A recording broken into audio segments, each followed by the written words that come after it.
มาสบายดีทุกคน ตอนนี้เลยจะมาถามความฝัน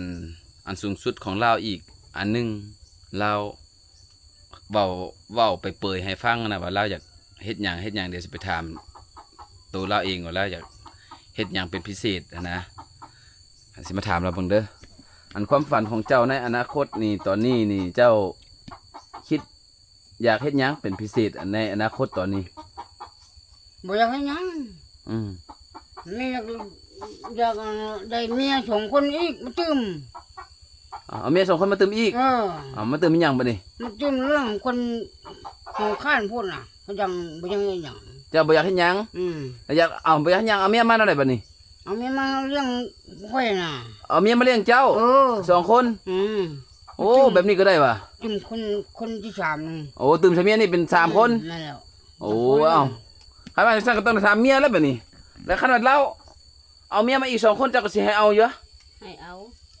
เหตุผลเป็นหยังคือให้เอาเอามาเลี้ยง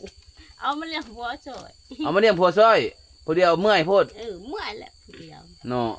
โอ้ผู้เดียวเมื่อยโพดทุกคนเลยอยากได้หมู่จัก2 คนมาเพิ่มมาเลี้ยงผัวนี้เพราะว่าผัวบ่เฮ็ดหยังได้เนาะผัวบ่เฮ็ดหยังทุกคนเลยอยากได้หมู่เพิ่มจัก2 คนมาเลี้ยงผัวซอยตอนนี้โอ้เดี๋ยวเจ้าเราบ่อยากเฮ็ดหยังเนาะความหมายเป้าหมายแล้วสิเอาเมียจัก2 คนแล้วมาเฮ็ดเวียกช่วยเมียนี่แล้วมาเลี้ยงเจ้าทุกคนคือแบบนี้เลยทุกคนเด้อผู้ใดนะพร้อมอยากมาเป็นเมียเรานะ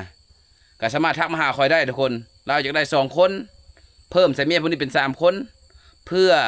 ไปจ้างให้จ้างหน้าไปหาอยู่หากินมาเลี้ยงเราหั่นแหละนะเราเพราะว่าเราบ่เฮ็ดหยังเลยเนาะ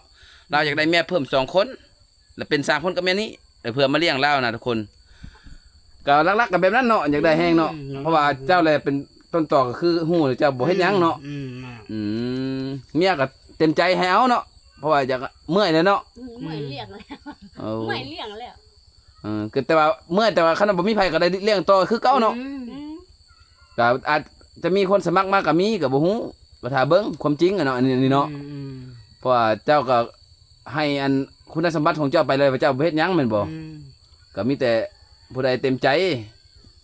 อยากมาเฮ็ดอยากมาเลี้ยงก็มาเนาะมาบ่นอนก็ยังมีอยู่เนาะนี่เนาะแท้นี้เนาะนี่บ่นอนยังมีอยู่ได้อยู่บ่นอนนี่ยังได้อยู่ทุกคนนี่ยังกว้างอยู่นี่นอนได้อยู่2 คนยังได้อยู่เนาะยังได้อยู่ทุกคนยังเฮ็ดได้อยู่ยังเฮ็ดได้ให้ยังเฮ็ดให้ได้คนละเทื่อต่อคืนอยู่เนาะ3 คนเนาะยังเฮ็ดได้อยู่โอ้ยังเฮ็ดได้คนละเทื่อให้อยู่ได้ทุกคนเรายังรับประกันให้ได้คนละเทื่อ3 คนก็3 เทื่อก็จัดให้คนละเทื่อนะแบบโอ้ทุกคนยังเต็มที่อยู่ในเรื่องนี้นะผู้ใดพร้อมก็มาก็มีแต่เท่านี้เลยเนาะก็มีแต่เท่านี้แหละทุกคน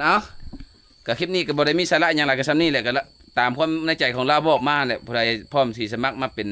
เมียเรามาเลี้ยงดูเรามาหาน้ำหาปลาหาข้าวหาน้ำมาเลี้ยงเราก็สมัครมาได้เลยทุกคนเด้อเราก็ยินดีต้อนรับบ่นอยู่บ่นอนเราก็ยังอยู่หลายอยู่ทุกคนเลยโอเคคลิปนี้ก็จบซ้ำนี้ทุกคน